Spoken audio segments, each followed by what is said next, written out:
क्योंकि गाइस 17 अगस्त से railway group D का एग्ज़ाम होने वाला है।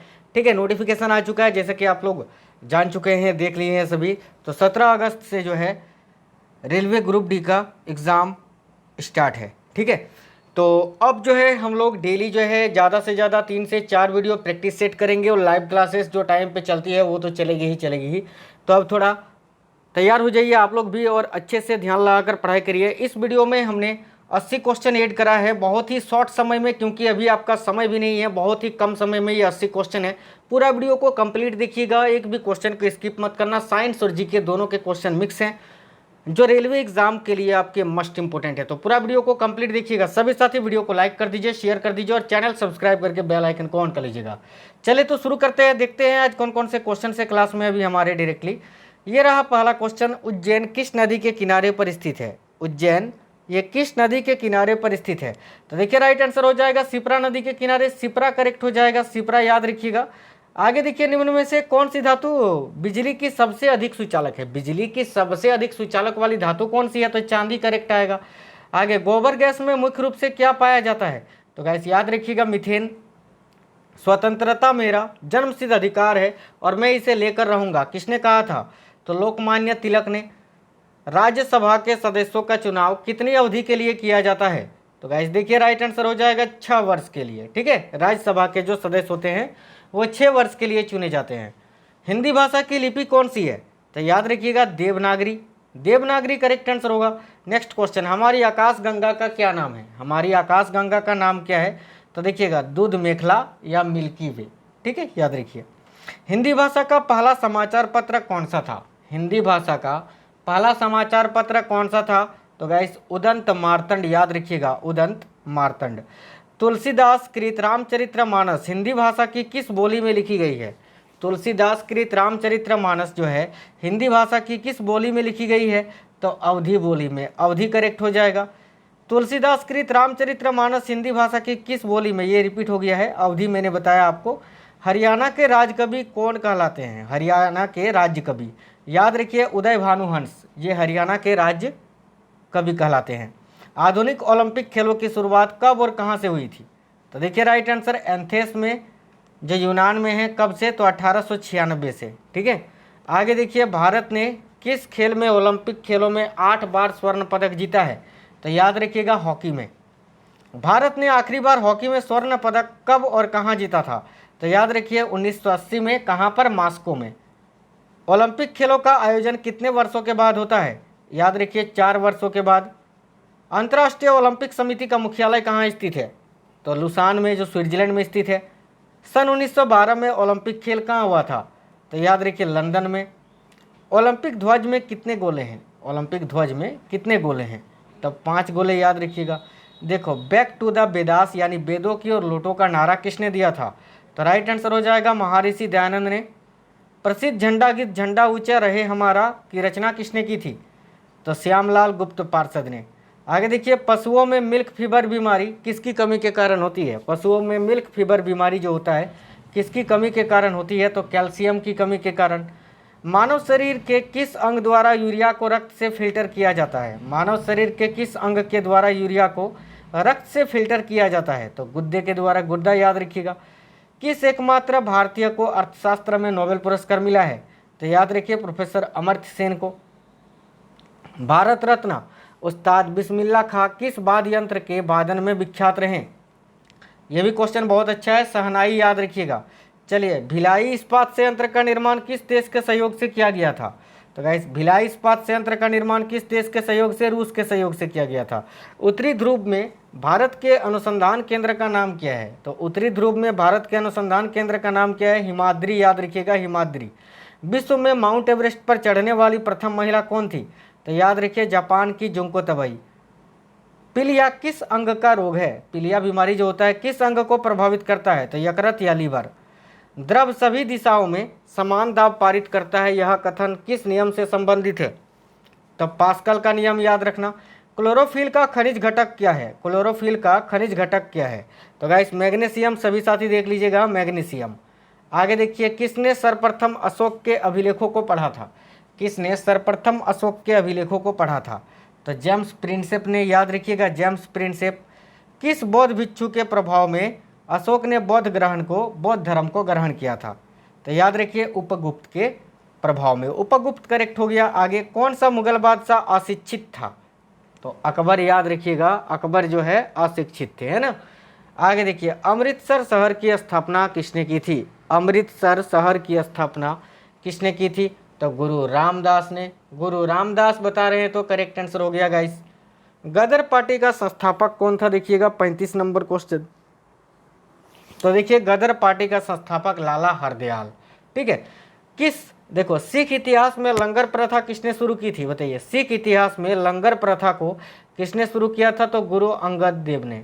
गुरु अंगद देव इस क्वेश्चन का करेक्ट है। आगे देखिए किस सुल्तान ने अपनी राजधानी दिल्ली से दौलताबाद स्थानांतरित की थी? किस सुल्तान ने अपनी राजधानी दिल्ली से दौलताबाद स्थानांतरित की थी? तो मोहम्मद बिन तुगलक ने। साथियों याद रखिए मोहम्मद बिन तुगलक। सभी लोग क्लास को लाइक कर दीजिएगा, वीडियो को। प्रथम पंचवर्षीय योजना कब प्रारंभ हुई थी? देखिएगा प्रथम पंचवर्षीय योजना कब प्रारंभ हुई थी? तो 1951, याद रखिएगा 1951। चीनी यात्री वेनसांग ने किस विश्वविद्यालय में अध्ययन किया? चीनी यात्री वेनसांग ने किस विश्वविद्यालय में अध्ययन किया? तो नालंदा विश्वविद्यालय, याद रखिएगा। गांधी जी को महात्मा की उपाधि किसने दी थी? गांधी जी को महात्मा की उपाधि किसने दी थी? तो रविंद्रनाथ टैगोर ने। याद रखिए Rabindranath Tagore. My experiment with truth यानी सत्य के साथ मेरा प्रयोग, इस पुस्तक के लेखक कौन थे? तो याद रखिएगा महात्मा गांधी। भारत का सर्वोच्च नागरिक सम्मान कौन सा है? तो गाइस सिंपल सा क्वेश्चन है, याद रखिएगा भारत रत्न। आगे देखिए भारत का सर्वोच्च वीरता पदक का नाम क्या है? तो याद रखिए परमवीर चक्र। भारत का शेक्सपियर किसे कहा जाता है? भारत का शेक्सपियर किसे कहा जाता है? तो गाइस देखो राइट आंसर हो जाएगा कालिदास को। कंप्यूटर का पिता किसे कहा जाता है? ये बताइए 45 नंबर क्वेश्चन देखिए। कंप्यूटर का पिता किसे कहा जाता है? तो चार्ल्स बेबेज को। प्रथम भारतीय उपग्रह का नाम क्या है और इसे कब छोड़ा गया था? प्रथम भारतीय उपग्रह का नाम क्या है और इसे कब छोड़ा गया था? तो प्रथम भारतीय उपग्रह का नाम है आर्यभट्ट और इसको 1975 में छोड़ा गया था, याद रखिएगा। नेक्स्ट क्वेश्चन देखिए आगे। तो संयुक्त राष्ट्र संघ के वर्तमान में महासचिव कौन है? इस क्वेश्चन का राइट आंसर अभी क्या हो जाएगा? सभी साथी ध्यान से देखिए। तो गाइस इस क्वेश्चन का आंसर आप लोग फटाफट से कमेंट बॉक्स में कमेंट करके बता दीजिए। वर्तमान में संयुक्त राष्ट्र संघ के सचिव कौन है, महासचिव कौन है? ठीक है, सभी लोग कमेंट कर कर बता दीजिए इस क्वेश्चन का आंसर क्या हो जाएगा। वर्तमान में संयुक्त राष्ट्र संघ के सचिव कौन है, महासचिव अभी? ठीक है, इस क्वेश्चन का आंसर मैं आपको पिछले वीडियो में बताऊंगा। अगर आप लोगों को पता है तो कमेंट करके बता दीजिए, क्योंकि इस क्वेश्चन का आंसर पता होना आप लोगों का बहुत जरूरी है। इतना मैं आप लोगों को हिंट दे देता हूं कि जो अभी वर्तमान में महासचिव हैं वह 1 जनवरी 2017 से लेकर अभी तक बने हुए हैं। कौन है आप हमें कमेंट कर कर बता दीजिए। आगे देखिए नेक्स्ट क्वेश्चन। तो अंतर्राष्ट्रीय महिला दिवस किस तिथि को मनाया जाता है? तो याद रखिए 8 मार्च को। आगे देखिए चीन की मुद्रा कौन सी है? तो गाइस याद रखिएगा युआन। रेड क्रॉस के संस्थापक कौन है?